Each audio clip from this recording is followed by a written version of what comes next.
This week on Wellness and Wonder, Francesca and I are speaking to Rui all about the transformation from an analog to a digital world. Let's talk about AI on Wellness and Wonder. Listen in, join the conversation. Okay, welcome back. We are here for your 7th installment of Wellness and Wonder. I'm Paris Savette. Hello, welcome to Wellness and Wonder. I'm Francesca D'Amico, and today we are introducing you Rui Philipp, who is a scientist to me, and is going to tell us about the transformation from the analog to the digital world, and so much more. Ciao, Rui. Ciao. Thank you for the opportunity for having me here today. It's nice meeting in virtual world as we all meet nowadays. So we're already transforming somehow, aren't we? Yeah, it's nice being here, and thank you for inviting me. You're super welcome. With Paris, we couldn't wait to do this session with you. So, Rui, my first question would be, with these advanced technologies that have been used to advance and to improve our daily life, and truly in our daily life, do you think electronic devices are also the new weapons of choice since all what's happening nowadays? Well, as it comes to anything that has been invented by mankind over the past, it's always a matter of how you use it. And if we take a very simple understanding in terms of, if you have a knife, you can decide either to take it to put butter on your bread and to feed yourself, to cut the bread and to use it as a tool. Or some people have chosen to use it as a weapon and actually to make it mortal. So it's anything that you do, it always ends at the end of the day, it leads to what is it that you are applying it to. And with artificial intelligence or technology, it is just the same. It is a question that, of course, there's no brain in the world that is able to put so much data together and to write an algorithm that can understand in a heartbeat what the best outcome would be in the circumstances of what this is applied to. Well, there's no harm in that. The question is, again, what are we applying this to? And this is where it's I think we've become, or we're getting more and more, it's an ethical understanding that we have to understand here. We have let the entire world, the World Wide Web, just kind of like evolve on its own without putting regulations, like trying to see the capitalistic world take over and do so. And as we know, this has spun off, and it's fed mostly the capitalistic understanding of consume in terms of moving towards capitalizing more products, so advertisement and slash. Yes, in fact, people have to get comfortable with technology. It's super important because anything we do has been converted into numbers in some ways, and numbers can be read as signals. How would you describe a signal so for people to understand the initial process? I mean, the signal is always, it's traffic at the end of the day. Traffic is a number. Traffic is where do we see basically a certain potential behavior of people attach themselves to, and this can be, in the old days, it was the broadcast on TV, how many people, the good shows on TVs would be run on based on how many visitors come there. So number is the universal code to everything. It indicates for us to quantify whatever we want to quantify. Do you think that in this pandemic, this has been like a mass awakening of exactly what you're talking about, the ethical side of technology, ethics completely? So, of course, we've often spoke about this, what we've gone through, with all the protests that have gone on throughout the world, particularly in this time. Do you think this is an awakening completely into this now new world, this almost the new agenda of going digital? I want to say yes and no at the same time, because again, you have to understand who is awakening whom. So it's always leading the sheep into what direction. And if you consider, I am, for one, to be understood, I am a person who 100% believes every human is singularly equal to every other human, So there's no division on my end, regardless of religion, inherited, or whatever it is. But the more we groupify parties into smaller groups and give them labels, the more we build tension between different groups, and actually in order to it can be caused through this, because one stands for them and they are not agreeing to the other, and that causes conflict. And the World Wide Web basically is now, again, it's an anonymous platform where people like trolls basically scroll through social media and pardon my French, but they vomit themselves out about whatever opinion they have. And but at the end, there's no harm because nobody knows who they was, where they went, and what they did. So it's become.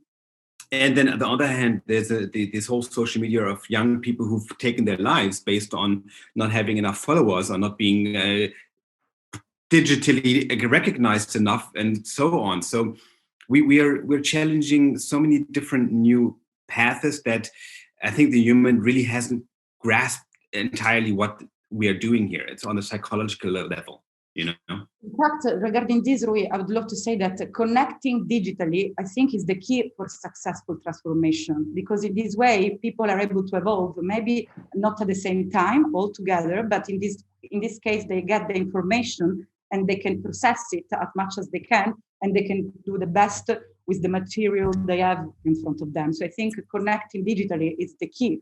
Then it's up to the countries, up to the government to be able to really help their countries, because as we know, we cannot be in the same level. There are many different cases which can prove we're not all the same. It is impossible for us to be all the same because of history, because of the utilities we have. So I think digital transformation can help people to feel more connected, even though they're not in the same level. So it can be also read in this way.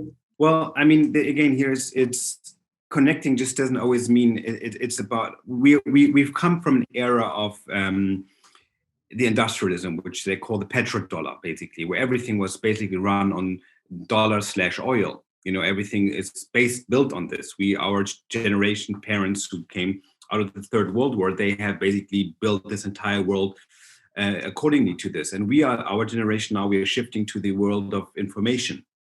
So we've the Googles and others have paved already the ground floor. But I'm quoting, in 20 years from today, if you look back to that generation who's going to be managing internet, they will be looking at it and saying, "Well, you dealt with Google. It's like it's like us now. We've been dealing with the yellow pages.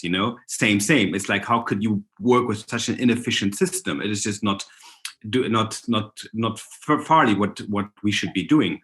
And just to add on one layer to this is regarding to the governments. And this is just my foresight. I mean, my upcoming, when I was young, my parents told me a formula of 3 things which are relevant.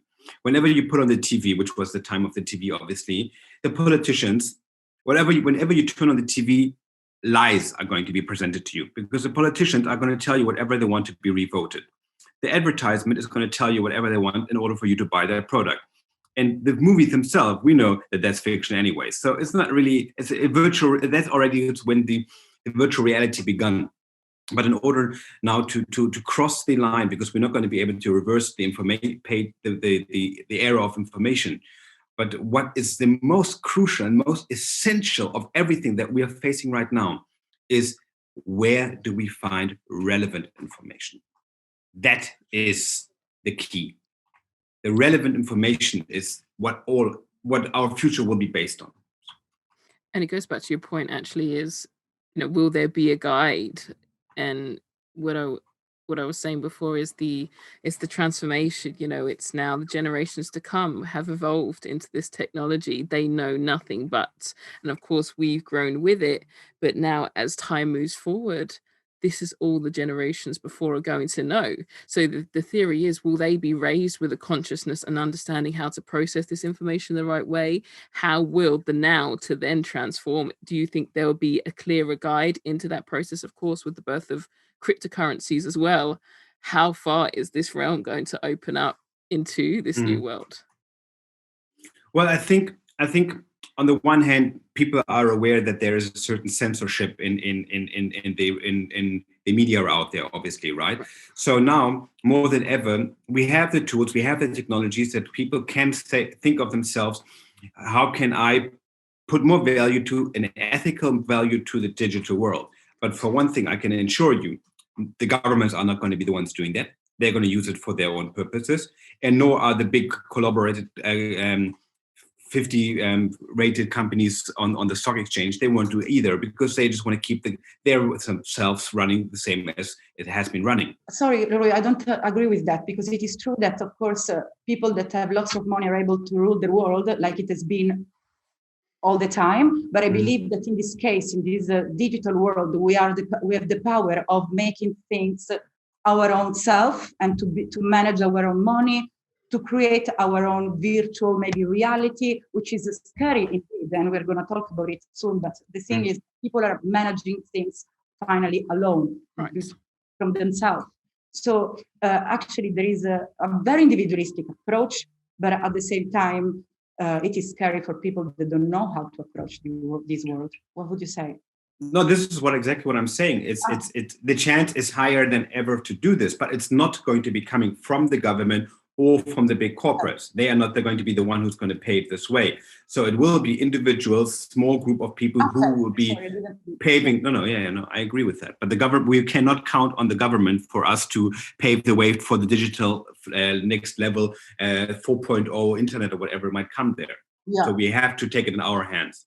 Yeah. You say though, it really is in the beholder, because of course we can sit here, there can be, as you're very correct, it's not going to come from the government. There's going to be a greater import of knowledge, but it depends really how close that, you could call it corruption or that bad use of the tools we have, how far is that going to go? And do you think there's going to be will something be developed to prevent this? Is there going to be a mass turnover of the technology we have? Of course, with this birth of AI, how will this integrate into this awakening of technology?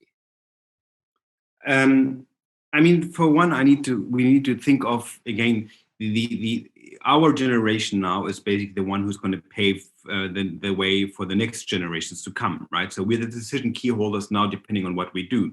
So the first thing that our minds, and this is where you speak of the awakening, where this has to apply, is that our mind has to step away from this conservative thinking of capitalistic more, because we cannot pursue this avenue any further. Our planet won't be able to cope with it. We won't. It's not going to be a healthy path. So when you spoke earlier of an awakening in terms of are we in a time of awakening? Yes, COVID maybe was an awakening for people to understand, what do we really need? Do we really need to jet set around the world, have dinner and fly out the next morning? Is that already that necessary on the one hand? How much do I really need to consume? I mean, what do I really need? So I think this was a positive outcome of this whole COVID, to understand, to bring people back to the square one in one sense, as far as we can go back to square one. Yeah. But now the awakening, what can come out of this, I think COVID was more important to come, or this momentum to waken the people up, than if we would have continued like before. It would have escalated just further in terms of how can I sell more products? How can I sell more? How can I sell more? How can I sell more? So we have to reverse our minds and think backwards now. How can you use technology to be more sustainable, to be have less impact on the environment in various ways, from income streaming to so forth, And these are things that our minds now conservatively have to think about very innovatively, what can be done and what needs to be done. But that's why also with many other sources of energy, we cannot always find the negativity to the evolution, because of course, we need to evolve. Technology is going to evolve even more in the future with all we know that is going to happen. So they must find a way to find energies from other kind of sources, like they're doing now. Well, if you break down everything to the end of the day, it's two things that are relevant in this whole plan. I mean, yes, besides us breathing and having our health, but one thing is the resources, and the others is information about that resource. So the distribution about the resource. So this is, when it comes down to everything, no matter if you're in the stock exchange, if you're in a supermarket, everything always is interconnected to these two entities, information and resources. And we need to build, or this is, I think, the job that needs to be done within the next 10 years, is to build a system that is not governmentally controlled or corrupted nor connected, that is open as in terms of like free to the society, protected for the society, but it will allow to help every individual to consume more in terms of true needs, and then whatever it doesn't need, that would be released on a bigger scale to the to those who have a higher need in those products. Let me make an example. Chiquita the bananas. Chiquita the bananas are sitting on the port of Guatemala. The demand in USA has gone down because an AI could determine that in the next 4 weeks, the Chiquita banana demand has gone down by 20%. So rather keep shipping it to the USA, and that will potentially go to waste.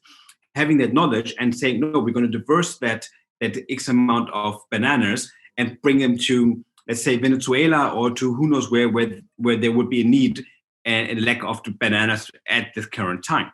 So we need to think how resources are not connected in terms of where AI will be very important, according to my mindset, how AI will enable us to restructure the resources distribution in real time. That's what needs to happen. Yes.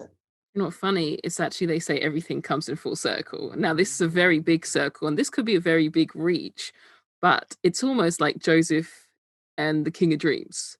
You know, he knew obviously how much seed to reserve for the whole of Egypt. It's technically that in an ideal world, we want a community of free thinkers, digital leaders, people with a neutral mindset away from the almost the old set of governance that we've had to this day, because they are leaders of the old world, and what we want to do is bring the new world with that Joseph Egyptian theory, that of course we want to be able to know this is how, you know, of course ideally we put David Attenborough in there, we've got this much left in the planet, we need to keep it going, we want to work out how to, and we, as you say, we do have the tools for this, but there is no one in power who has the ability right now to do this. And I guess this is also why we're calling this time the Great Reset, because this is what's necessary. Through this time, we've understood that at this rate, the way we're going, we may be looking at 100 years left.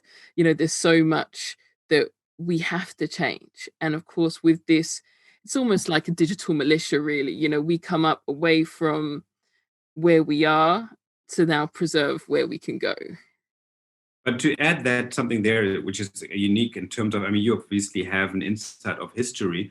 History has proven over the written history that we acknowledge, you know, that no matter how good someone had put out the ideology of his country, at some time, his first generation, they screwed it up again because they got infiltrated, corrupted, or whatever. So we have one very, very accurate understanding. And pardon my French here again, humanity has screwed up, no matter what.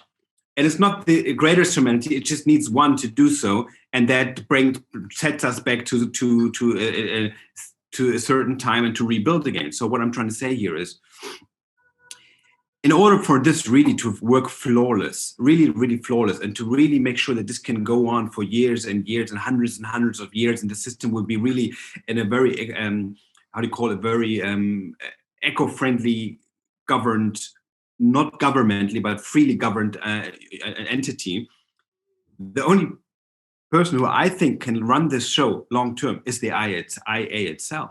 Right. Because the IA you can't corrupt. The IA, if you give it the common laws of understanding how it should function, and once it understands a set of laws and does not bound out of waver out of it, it's the only hope that I see before mankind tries to corrupt something again. And maybe not immediately, but at some point, because, you know, greed is, and there's the main problem that this planet has always been suffering under is because men in what kind have always been suppressed by the seven sins. Right. The people in history books, the Napoleons and so on, I mean, they all went to conquer through violence. Yeah. But we are in a time where violence is not an option anymore. We have the only way how to move forward is non-violent, and making sure that the human I always say to myself, I'm lucky. I have a German passport. It's a privilege among the world to have a German passport. I mean, this is like one of the top 3 passports in the world. At the same time, the education that I received, the upcoming that I was exposed to, but none of that is my effort. None of that is something that I truly had. No, it was a lottery win I got. I got a lottery win, but with the same time, I got a responsibility to either, I have 2 options now. One, I feed my own pocket, or I feed the greater pocket of humanity to try and make something better. But that means, and this is one of the things that the whole shifting that needs to happen is going from egoism to altruism. So many people are offering their help for free while we didn't have this in reality. So people are trying, to bring you in, of course, because they want to feel the community within it too, but they also do it because they are passionate about it. So I find a very beautiful side of this transformation, which is actually the altruism of people. Yeah. People will they explain you everything. Right. And I think it's I'm not a communistic person, and nor am I a capitalistic person, but we need a smarter way that is that is, and again, people who achieve a lot and who work a lot, they should be rewarded. Nothing against it. I mean, you can make choices. I mean, seriously, I totally invoke that 100%. But is it really for the big corporates of Nike and Co. to have a salary of 20 million and plus? Is it like for one household? To have a single unit household sit on 50 billion as from a micro being a tech pioneer. I mean, on the other hand, I'm saying people, it's like it's these rats that they're raised and they're competing against each other and making themselves better and better and better. But you know what? If you look at the flaw, we haven't solved humanity problem of in terms of salvation. No, we shoot people to the moon and everywhere and say how great we are. Well, if we're really great, we should have covered first the base, and then and after covering the base floor, then we can rise and show our true, how do you call it, striving in technology and other terms that we have. But let's think about the humans first. Yes, and I'm sure that with this technology evolution, we will communicate even faster and in a better way. We will be in this communication part more powerful, Rui. I want to be positive. I am. I'm absolutely positive. For God's sake, we are in the best time for this, but we still need to look at it critical and need to review things with a very open mind and see. And history is what it has always been passing our history. We learn from history to not make the same mistakes. So that's our base. That's what we can go from at the end of the day. Yes, the best lessons from our past. It's very true. And, it's the thing of the harsh reality is, as you say, it's the greed of man. And it's very important at this point. If let's say the billionaires we've had were to do more, there will be someone who with less may do something that ruins the giver. And at some point down the line, often this has been the case. Part of the reason it all reverts back to trauma somewhere. However anybody behaves, as obviously health coaches as we both are, you also get to a point where you have to go back to historic trauma in people's lives. And as you say, I think we are at this point in time now where we need to almost take this point and say, okay, we are here to fix generational scarring, generational errors, because this needs to be a reset where we know this world that stood before, the greed that stood before, all the 7 sins, we covered them all, that has to stop. Because again, obviously, without the cash now, it was the concept of cryptocurrency and digital currencies, the ability to hide money is it's in 2 ways. You could say it's easier, but the difference now, it has a path. However you want to throw that money digitally, it's going to have a digital footprint. So we will be teaching this new generation about where we had, of course, as you say, all these points where the millionaires from physical products, it's now teaching our children to be digital mavericks and understanding. So nice, this point. Yes. And and I think because at the moment, the world has killed arts. And they've done that I believe the government's done that with intention. As someone who was a musician for 15 years, they've been working a long time to take the music out, the money out of music, because it was too much, too quickly. And I believe they could create too much wealth and change too many lives too quickly. So they realize, of course, Universal, Sony, they are pretty much, they own the music business. And of course, the same way they haven't opened the theaters, they are killing the art form, which is heartbreaking because that is an ancient art that we still hold today. So the question is now, it's what would you suggest? You know, I'm looking into now, do I teach my son how to fly drones? You know, I have already a different foresight as a parent than, let's say, my parents would have had. I play 5 instruments. There isn't a lot right now in the middle of COVID I can do with that apart from create digital music. But of course, now with the realm of Spotify, music has no currency. So what would you say we could move forward in this world and find this balance of life and wealth and health and peace? Well, for one, I think the first thing, if I were to teach my daughter, is to teach her being a good human. That's one. And from that, fulfilling her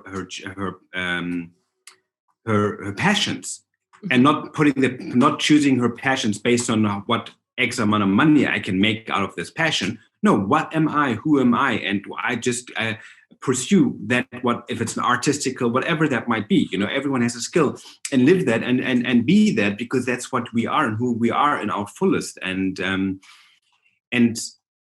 I think that it's hard because the society is embedding into our minds through our parents. You have to have a degree, then you have to walk up the certain scale of whatever. Which I think also there we need to liberate ourselves from these systems in terms of, no, it's being human is first identifying who you are, and then how can you bring value, and that with your skill set that you have. So flying a drone for your daughter, if you think that is a profession, because they come a profession, if she likes flying a drone, let her fly a drone. But if that's not what she wants, I wouldn't. I understand that. But if the world doesn't physically pay your child could be so good at it.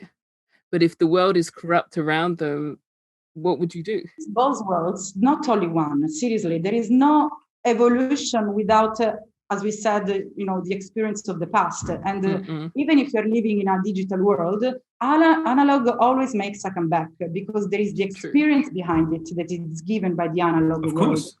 Of course. So I think it's about choices, and it's about different experiences, and we don't have to lose the beauty of the touch of of our hands, of the experience behind it, just because we're going toward the digital world. We can have both. I think we can. I know we can. But where my theory is at one point, we don't do anything for money. Nothing. If you're raised the right way, you won't do anything for money, because you can't do the arts for money. But the point is, the world has become this place where somehow the musician has to eat. And that's my question, is for those who have a passion for physical creative arts, how do we help people like that in this new world survive? And that's probably more the question. So then this passion can run with survival, because at the moment, your passion is totally killed by survival, and so of course you fall. So how would you suggest, in this realm of preserving the arts, do we need to then also within this Digital Maverick team find a way to preserve the arts? What would you think? No, I mean, this is the concept about the Spotify / Uber / RBB, right? So I think these platforms, let an Uber driver for saying, an Uber driver, he drives, and on a $10 ride, he gets, maybe, depending on the country that he's driving, he gets between $6 to $4 per drive, which is already under his minimum that would have been getting if he would have gone on normal rates that he usually used to do.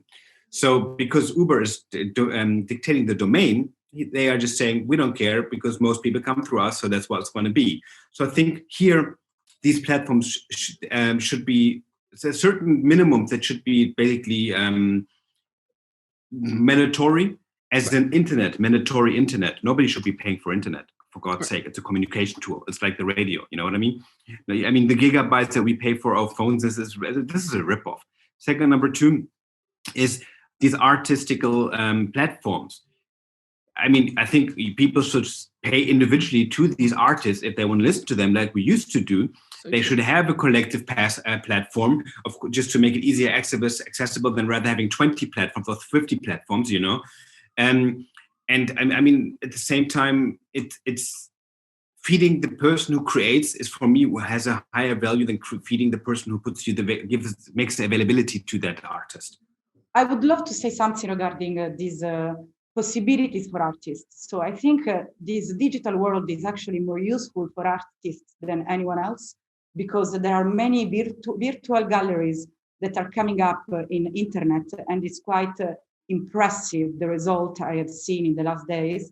And one platform of those is called avatars. So basically you can find yourself in the virtual world that actually looks like you, and you can build your own gallery that doesn't cost 1 million like it would cost in London. It costs so much less, and in the future the artists, they would be able to resell them for so much more money, because the virtual world is indeed our future too. So we don't have to forget the beautiful reality of the analog world, but we can avoid the future. So artists can be in peace and be happy and start doing the research in this new virtual world, because something is coming up for artists.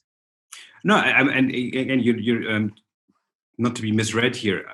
All I'm saying, digital is all positive to my end, but it is what we do with it and how we apply it. And I'm saying is we need to put an ethical backbone in order to preserve the analog and make it in the digital human. Yeah. This is what needs to be done. So that's why I was saying the example with the artist is, yes, of course it is an artist in sitting in Hong Kong. His audience might sit in Norway, in Oslo, right? But he's not at home. So if he has a digital platform where he can expose himself, this would be he might have a bigger audience and might be able to make quicker money than he could before. But what I'm saying is the platform where he's going to sit on, whoever these platform providers are, they shouldn't be the ones taking the big check out of the artist's pockets once he has the visibility. It's about all those digital platforms, no matter what field they go, that they don't rip off the artists or whoever uses their platform. It can be a distributor, but in a smaller scale, and let the individual be the one striving from it. And by that, they will even grow much, much faster, because if I know that I can make €9, let's say out of a $10 painting or whatever, I make $9 on that platform and they just collect $1 per month fee, and I make $3 on the other one. I mean, of course, as an artist, I go where I make more money. So it's just being at the end, those people have to feed their families. They have to bring money home. So what I'm saying is the distribution has to be to the small people and not collecting it in the big, and keep giving the big ones more, feeding them more. That's bottom line. Yes. At the same time, what is amazing of this new world is that the more value we give to something, the more valuable it will be. So it's also about being clever and about promoting something that is needed maybe in the world, that it is beautiful, and then you give the best value to it, and then it will be valuable for the value that you have given. So it is also about, algorithms that we create virtually and they become reality. We can create our own reality this way. So I think it always refers back to this concept of yours, Rui, that we need to create almost this independent party that becomes the party of the future, and in that we take the arts, we take technology, we take these things and understand what is the service for the greater good. And you've actually seen it, it's very Black Mirror-ish almost, and they said that this was going to happen.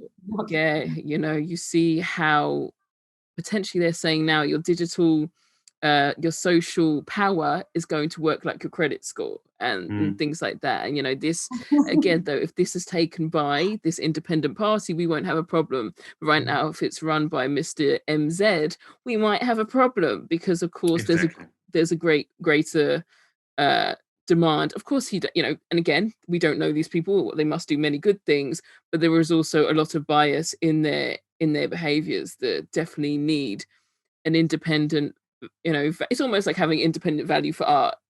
This person would go in and their job is to have the greater good and to take away religion, race, whatever. When it comes to music is streamed here. When it comes to art is valued here. And again, let the people decide. And I think it becomes this platform where the artists... Digital transformation, it will change the lifestyle, but we have to be affected in a positive way of thinking. Yes, yeah. So if we start looking at this Black Mirror series, of course our approach will be negative because it is at the extreme. Every time I talk about digital transformation, people mention this Black Mirror and I get scared suddenly. So I think this is a bad example for mostly to children to let them watch this kind of series because it is the extreme of it. It's the extreme, but it's also in what Rui was saying, it's how far it could go in the wrong hands. And I think that's something that we need to take as a lesson that, okay, if we do not have the right people in play when this comes into play, we are going to have killer for roach looking robots, with guns. Who knows? That needs to not be the outcome, I think. But you're right, it is very questionable. Yeah. So robotics are designed as caregivers nowadays, as companions to the patients. Do you think this is good for a cyber physical system?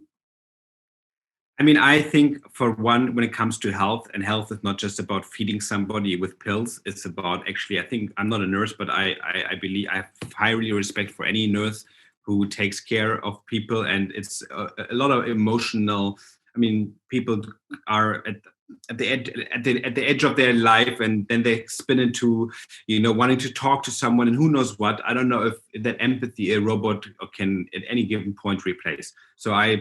But at the same side, the funniness about this is that by using robotics is kind of like trying to make it as human as possible. So going into the field where it has to be the most human. So later, if then a police officer will patrol as a robot, you won't be that shocked anymore because you're already used to it when it's in your home taking care of your house. So it's a matter of, for me, just a strategic apply how to implement robots down the road. But I do not care for robots. I think these jobs should still be taken care 100% by mankind.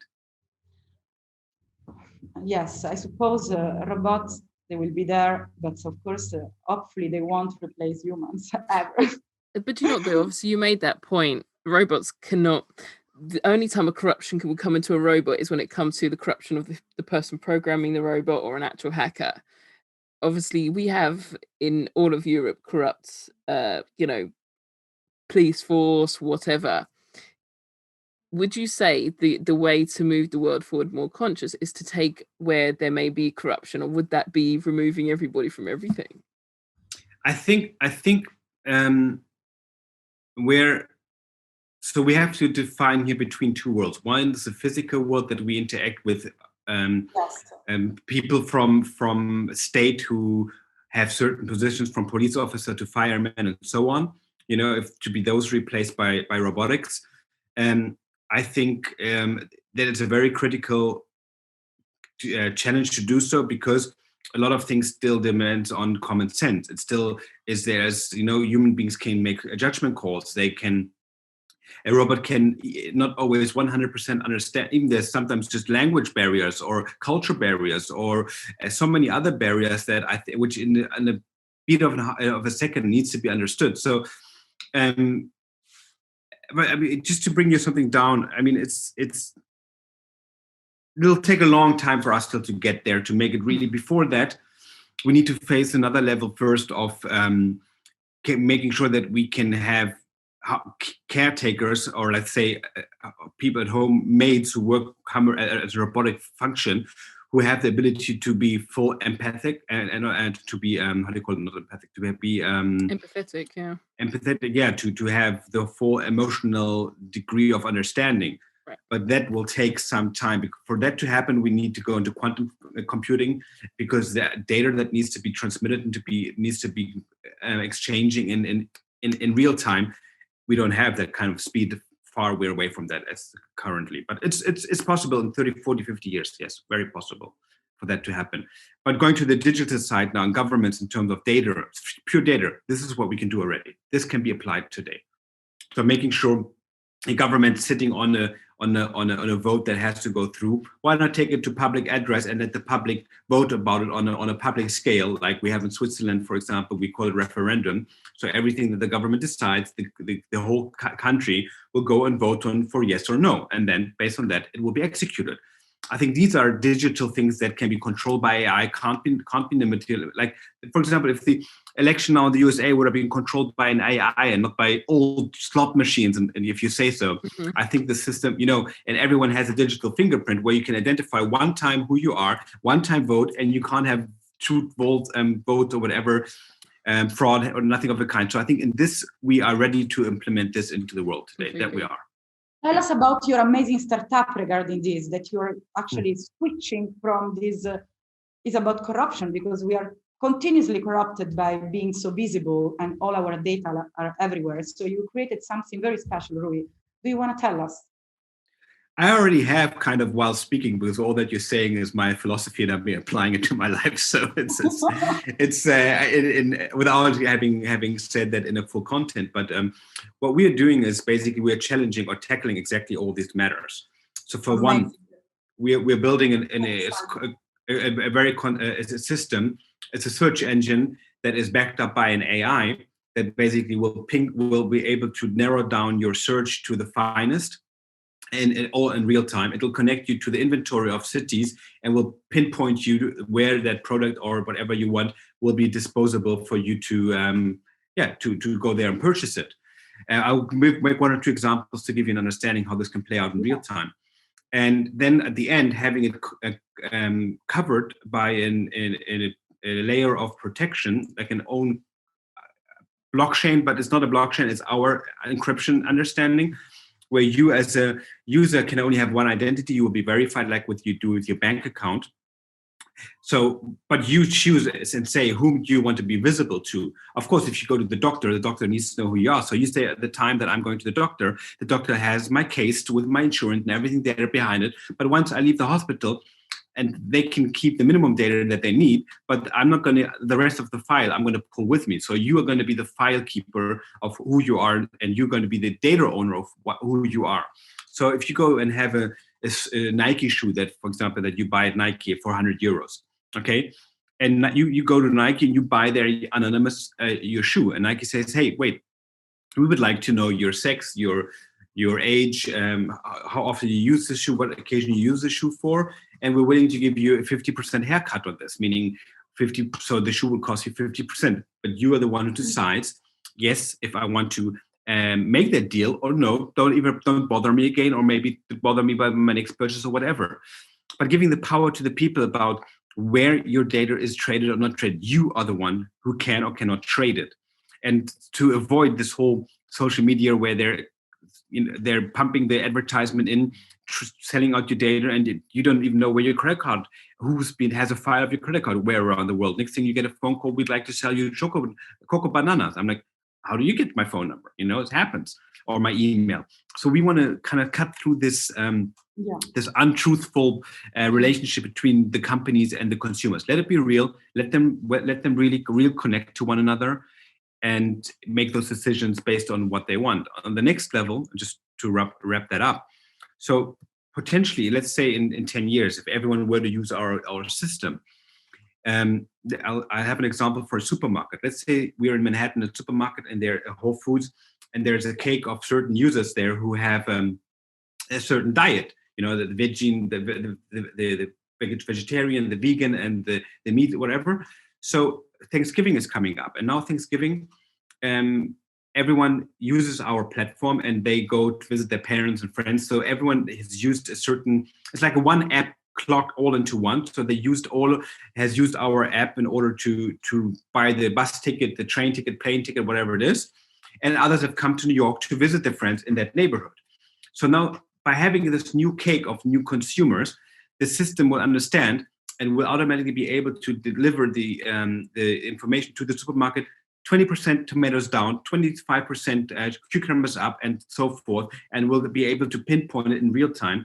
And whatever then they don't order, that can be distributed somewhere else, and hopefully that won't go to waste then. So this will be and this on a global scale, this is what we're trying to build step by step. This is one layer. Of course, you have to have a social suite in it where people can communicate, but real people. It's not like trolls going to you and no. If you want to say something, this is my real identity. This is who I am. If I want to say something, it's me who's speaking. I'm not hiding. So then either be brave and say something about a topic or shut up. But don't. You know what I mean? Just don't hide. Just be real. Let's create a real world and be truthful about things. Be transparent about things. And to give you a small day-to-day example about also, if you are, for example, you're at your doctor's place. Your doctor sends you your how do you call it, your subscription for your medicine that you're supposed to pick up. So you go in the elevator, you step in the elevator, you're stepping down, and you just say search, and it will immediately find the next available pharmacy where this medicine will be physically available. You buy it, you purchase it. Next minute after, you select the card that you want to pay with, and it will be transmitted to the pharmacy, and they will know already your time of arrival, all full automatically. And the next time, if you want to wire your mother 500 euros for Thanksgiving, or if you want to, split a bill in a restaurant, all that in one, clocked into one into one system. I think it's necessary. And again, the most important part is we're programming it. There's two things that are very important to me. Number one, the programming is done in a way that nobody in my IT system, or nobody in my company will ever have access to anybody's user's profile. Wow. So if you have a problem with your profile, you call us up and you say, I have a problem. You have to authorize us to have this access to see what you want us to talk about, and then you close it up again. But you are the only one in power who will make the decision. And number two, and I'm signing this off with a notary, that I'm the biggest shareholder since it's my company, and 80% of the income that down the road we will be making, I'm going to turn that into a foundation that will be focusing on modern terms of education for children. Beautiful. Secondly, helping minorities legally in whatever cases they are running against. And last but not least, wanting to build a digital referendum, starting with Germany, going to the Scandinavian, and let the people have a bigger insight in the governments, what they're really doing. And like the best example for now, in this whole epidemic that we're going, why should a few selected people make the shots for an entire country? Like, seriously, right. No, not again. No, not going to happen. Let the whole nation make a decision. And if the decision goes south, at least they made that decision and they can correct the decision. It's not that a decision is printed and it's no, they can correct it, but let the human take responsibilities to who they are, what they are, when they are, and not just a selected group making those shots for everyone. I find that way too dangerous, because we're seeing the outcomes right now. How many in Germany? Over 700,000 companies have gone bankruptcy. Who is taking their responsibilities? I mean, right. There's loans behind, there's families, there's education. I mean, it's those decisions have to be done from even by county by county, as you like, but give the people the power to have a voice in it and not just be overruled. So this is where all our profits are going to be going from day one, of my profits. And I don't want to be, because my goal is to become the next Bill Gates or whatever. I don't care about. I'm caring about righting the wrong right, and we need to do it very urgently. And this has to happen very, very urgently. We're going to add a big value, Rui, and I'm going to support as much as I can. We will. We definitely will. It's so important, for our children, for life. As I said, this is such a bigger problem, as for us two being people who our whole existence is to help others. This is just so refreshing with someone with your ability is coming in to overhaul, ideally, a system that is so in need and doesn't have the communism, it seems, that, let's say, they have in more Asian countries. It's refreshing, and I'm so excited to see how quickly it develops, Rui. It's absolutely stunning. And that's a proof also of digital transformation made with a purpose, not only to find the hidden ways, to find dirty ways. It's really the future. Digital transformation is the future and has to be used with our heart, not only with our brain. So Rui is an example, and we are super happy to have brought him at Wellness and Wonder. We are so grateful to have you here. The transformation with heart. Wow. Lovely. Rui, so what's your plan for the next months? So you're still, I remember you You got many hospitals under your project now. And so what's your plan now? So we are in the next 2 months. We're about to sign a deal with an telephone developer, and so we will be launched as an encrypted messenger service on their telephone devices. So this is in the pipeline as we speak. And then we are approaching a few hospitals to sign up with them and replace their existing IT landscape, because that's a nightmare what they're facing with. At the same time, we're going to go and bring one of the products that we're bringing out as a concierge, would be a Teams solution, where it's basically encrypted again, everything, and we will hopefully give this to schools and to universities so they can be protected when they are exchanging their information and data. And because right now, all we know for is that what the tool that we're using and other companies that are out there. I mean, right now, all the data of information that is basically collected in the USA. The USA is listening into every conversation right now because we're all forced to use these tools and going. I mean, this is the highest peak of we call it cyber theft. Cyber, yeah. Or let's say it's the biggest opportunity for doing so. Let's put it that way. It's not. I don't want to claim that it automatically goes this way, but so we need to have a European answer that is based on our values, that is based to conceal our information, and that people feel protected when they use technology at any given time. Yes, and one advice I want to give to people: don't be scared to fight for what you believe can be done with the technology, because technology gives us access to many things. So if you have any question, ask Rui. If you have any question even regarding this project, and use technology to proceed further, not to get stuck in your own problems. So technology can help us to really evolve, totally. 100% agreed. I couldn't have said it better. And it also shows that, as you said, for those who may be concerned about the transformation, it's amazing that we're going to have someone out here almost doing the thinking for us. So with that, we can then evolve and move into it, live our lives as best we know it, especially if we do come from the older generation. So it's wonderful. It's fantastic. It's exactly what we need, Rui. It's lovely. Thank you, Rui. I guess that's where we say thank you so much for joining us on Wellness and Wonder. Thank you, Rui. Thank you for having me. Let's catch up soon if you want to talk about any other topic regarding your startup or regarding anything else. I'm always available anytime, ladies. Thank you so much for hosting me, and it was a pleasure having this conversation with you.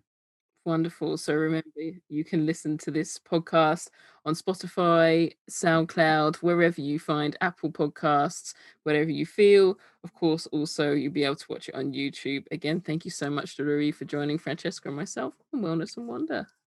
See you. Thank you. Take care.